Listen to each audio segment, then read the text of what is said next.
Pito ka mga bagong ambulansya ang gi-turnover ni Second District Representative Sancho Fernando Ando Waminal ngadto sa ikaduhang distrito sa Misamis Occidental. Siyang Facebook post gipadayag ni Congressman Waminal nga libre ang maong ambulansya nga maggamit sa mga residente panahon nga dunay emerhensya.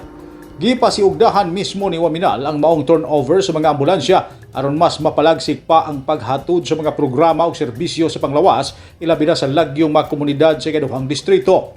Ang blessing o turnover ceremony nga gipahigayon sa Usami City Hall ground uban ni Misamis Occidental Governor Henry S. Waminal, mga mayor gikan sa 2nd District ug Usami City officials diin ang pito ka mga ambulansya gibendisyonan sa usa ka yano nga seremonyas ni Usamis Archbishop Martin Humuad.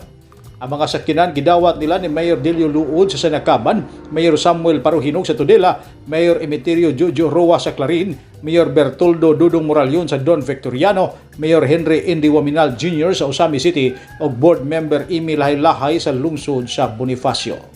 Neptali Batulinyo, Newsline Philippines Province, Misamis Occidental. Stay safe.